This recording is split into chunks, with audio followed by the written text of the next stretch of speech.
It's your buddy Peace and Harmony with you here today. We are focusing in and zooming in on a very important topic, and that is the covert narcissistic manipulation tactic of negative invalidation, or basically, I refuse to have this conversation. Negative validation, or basically invalidation, occurs when a covert narcissist retreats into an aloof state, a pathological self state, and not just like a retreat, needing to recharge, needing to resume a sort of relaxing state, a zen-like state, needing to introvert a little bit just to sort of recharge and unplug and things of this nature for a healthy mechanism or a healthy organic way of relaxing and calming yourself down.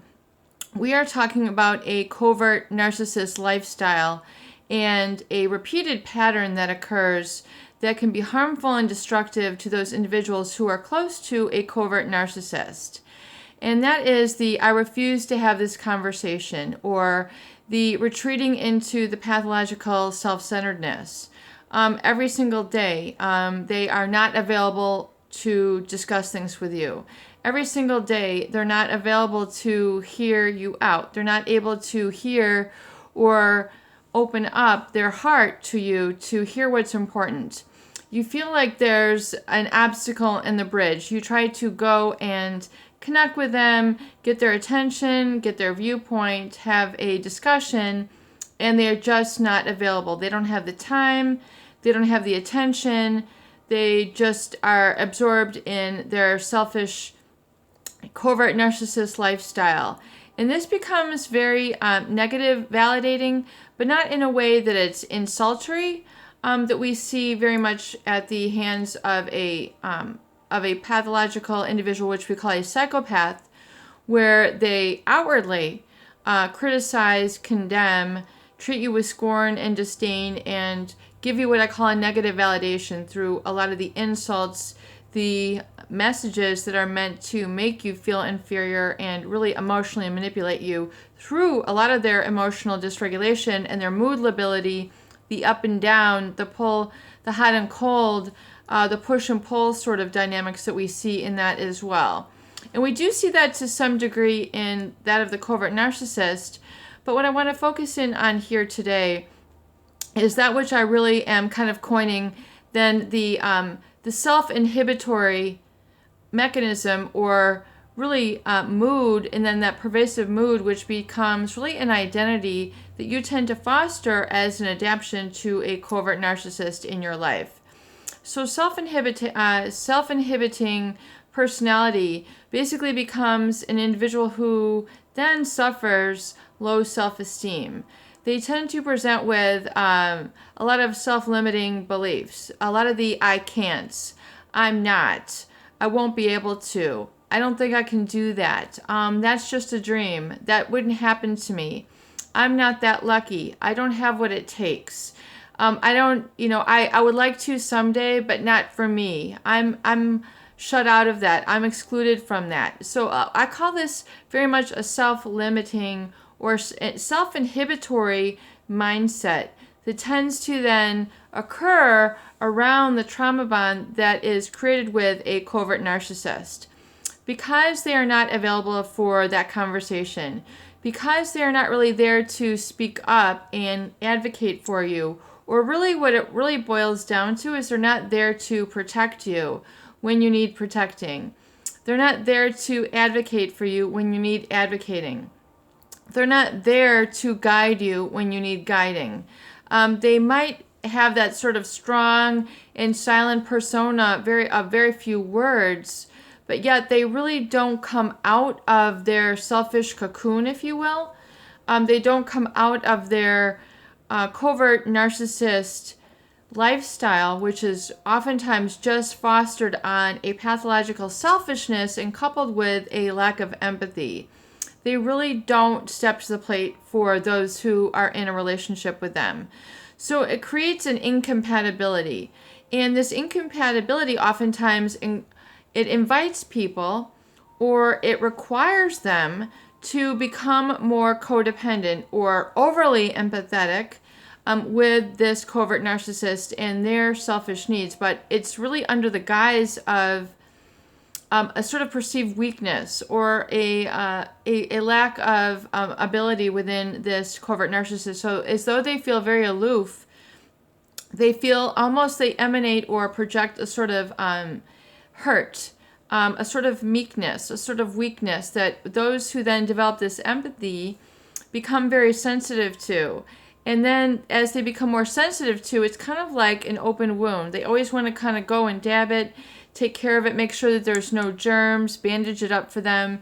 And so it creates really, and this is kind of I guess just a saying. It's not an actual, this person has a wound. It's more of an emotional oozing out of pain. I think that people then tend to perceive through this covert narcissist. It's almost like in M. Scott Peck, when he says, in other words, if you have a toothache, that's all you can think about.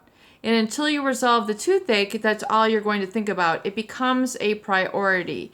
And so likewise, this individual then becomes a priority in your life. Their pain becomes a priority in your life. It has all the attention. They get all the attention because remember, the narcissist is attention seeking. They are power seeking as well. And they also are seeking to have control over others in their environment.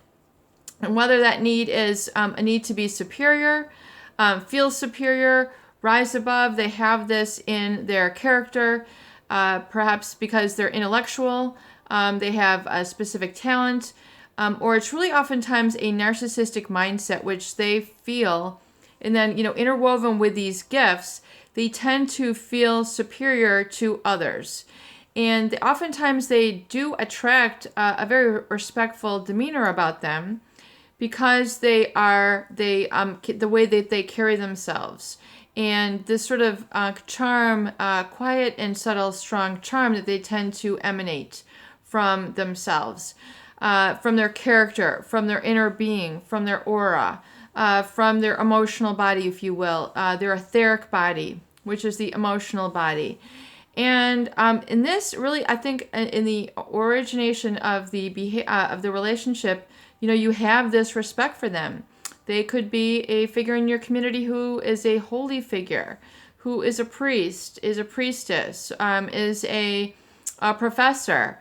These people are, find themselves oftentimes in all sorts of walks of life where they have intimate and public relationships. So it's not like these people are living in mental institutions or something of the sort. So, but the issue is really not only on this aloofness, which means basically they have a very sort of avoidant personality, or they remain aloof, which means they're not really accessible. They're hard to get. They're hard to reach. They're hard to talk to. Yet they also, have this sort of underhanded way of keeping you around. So you might get intermittent reinforcement by them, and basically it's not only reinforcement, it's more their approval, which becomes so significant. So you strive to get their approval and not necessarily their validation. So they don't always, they're not one to actually give you validation, give you the approval, give you the love, give you the pat on the back, the reinforcement that you are seeking from them as part of a natural relationship, as part of a interdependence, it's part of a give and take. In any human encounter, there's that, I get you, or you're right, or that's not right. There's a sort of, coming together of terms. There's what we call empathy, where you feel someone gets you emotionally, someone gets your mindset, someone gets your attitude, someone gets your values. And when you get it, they then sort of, increase that value because it's validated within you. It's like being stamped. You're receiving a stamp of validation. And so as you have this validated, you're then able to grow and, grow emotionally, grow personally, grow spiritually through that understanding. Of course, that's what relationships are. There's, like attracts like. And so really the issue, though, with the covert narcissist is that, and people oftentimes don't discover this until years into the relationship, if not decades, that this, constant needing to attend to and seek the love of and validation of them becomes a self-inhibitory or self-repressed or self-sabotaging or self-negating sort of identity as it relates to this individual. And then it becomes really what I'm calling a self-negating lifestyle. And this idea of lifestyle is something that I'm going to be developing in future videos, as well as within the book that I am producing currently. And that is the sort of lifestyle that comes with engaging with these individuals. And then you develop this sort of codependent lifestyle. And so we need to then focus on the solution, which then becomes what I'm going to call the healed lifestyle or the empowered lifestyle. And that is really the culmination of really working in through all the different sections of the recovery journal, the recovery date, the mentor, the affirmations, the lessons learned, the jotting down of these, understanding this for yourself, charting it out so you can see it, hear it, feel it, know it, taste it, live it. And then as you do this, you then really the pieces begin to come together for you. The full picture begins to emerge. All the different facets of how this relationship had occurred, how it had set, and how it had molded, and how it had created a face or a persona for you to become attached to. And it really became like you were basically, almost behind their mask. You become, in essence, an enabler to that. But oftentimes it's not in your best interest because it's not allowing you the validation, the value, and the really affection and love that you require. So you feel like something is missing. You feel like a gaping wound. You feel what a lot of my clients say is, a pervasive and deep hurt. And this can occur in a covert narcissist relationship through living really to serve them and to constantly seek their love and approval while not getting loved, validated, protected, encouraged, and embraced yourself and for who you are. Your identity becomes basically a projection of who you needed to become to please them. And oftentimes this creates a codependent mask or a persona that you need to adapt to the covert narcissist in order to get that approval. But that approval only lasts so long. So that's why we hear about the codependent lifestyle. I don't know if that's a term that's been developed. I'm just stating that right now or coining it right now. But basically it becomes a codependent situation where one must live then in reaction to them versus feeling free to go out and really embrace and live their life and have that reciprocated, that validation reciprocated, that love reciprocated, and that validation in belonging just as a no state or a be state between that couple or within that relationship. So become aware of that. Become cautious of that. Realize and look at the areas in your life when you have become so self-inhibitory. You have become so self-limiting because this might not be approved by this individual.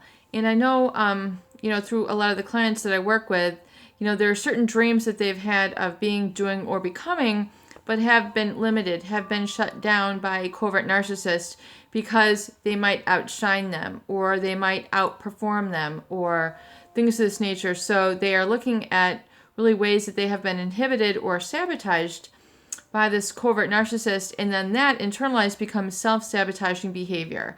So become very, try to become aware of this, become cognizant, utilize the tools of metacognition, and, use the understanding that you have gained through these videos and the tools we use here on the channel to become more aware of that, and then open yourself up to releasing some of those inhibitions, those self-limiting beliefs, the I can't, I won't, I will never be able to, I don't have what it takes, that sort of negative self-talk that tends to go along with being in a relationship with a covert narcissist who has tried to downgrade you in sort of a submissive role as it relates to them in a very covert and underhanded way.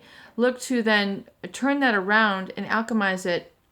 Become attentive to the ways that you have lived in that self-inhibitory lifestyle, and begin to now use your affirmations, your recovery date, your recovery journal, the I wants, I have, the gratitude, and realize what you do have and focus on that positive, so it'll furthermore begin to inspire you to pursue without inhibition your dreams, your goals, your objectives for yourself, what you truly want to be, feel, have, and become. Peace and harmony with you here today. I hope these videos do help. Please share and please subscribe for more great tools, videos, discussion, and support.